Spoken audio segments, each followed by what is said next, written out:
So you were pretty close to Mr. Clay, right? Yes, Mr. Clay was like a surrogate father to me. Yes.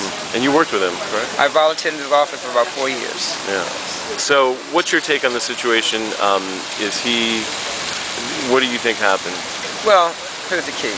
Mr. Clay's passing, his murder as we believe it to be, is just symbolic of a serious illness in our city, where the killing of innocent people always seems to be less received by this particular administration, unless it's someone who's a city employee, maybe a police officer gets hurt. Then we see a cry from our city leaders. Right. But when it's an African American or any other person that may not have the statue, murder seems to be easily accepted in our city. And what happens though when a person who has touched so many lives, when that person's life is stuffed out, taken away, then the community cries out. It cries out for justice, using his life as a symbolic life to say, look, this man was very important to our community. He was very important to most of you politicians. He deserves a resting in peace. But he can't rest in peace when we have so many, as you well know, unanswered questions. Things that bend us, make us think, well, sounds like that's the whole situation there. Well, you knew the man. Was he suicidal? Okay, I knew Mr. Clay for about 17 years. Mr. Clay had a love for his family. He had a love for work, but he had an unbounding love for life. I mean, that big smile.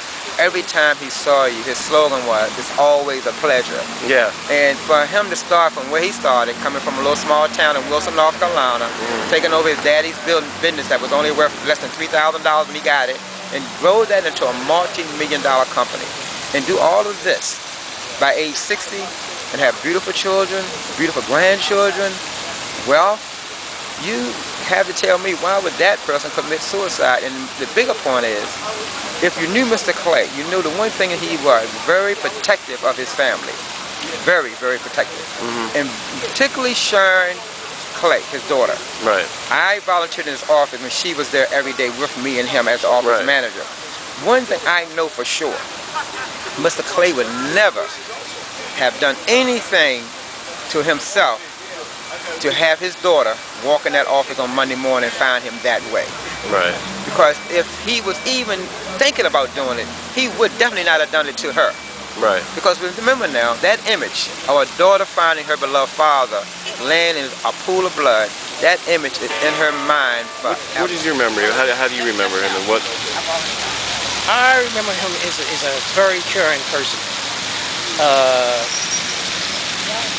Several times he contributed to some of the minority contractors, and was always caring and outreach.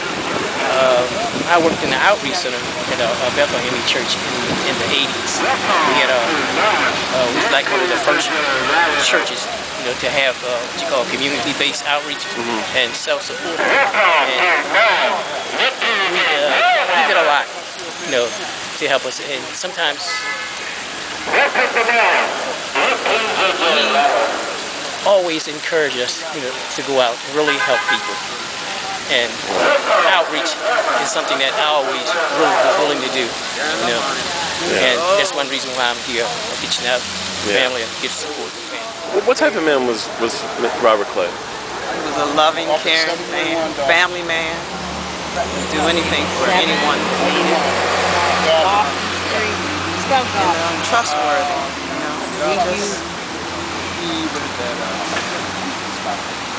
Just put that. Okay, this Okay, well I could call you and then tell you. I guess that's why you continued. He was a fighter. A fighter, and we're going to fight for him until justice is done. Just as well as he would fight for us. When something happened to one of us, we owe it to him. We can push it bigger and bigger.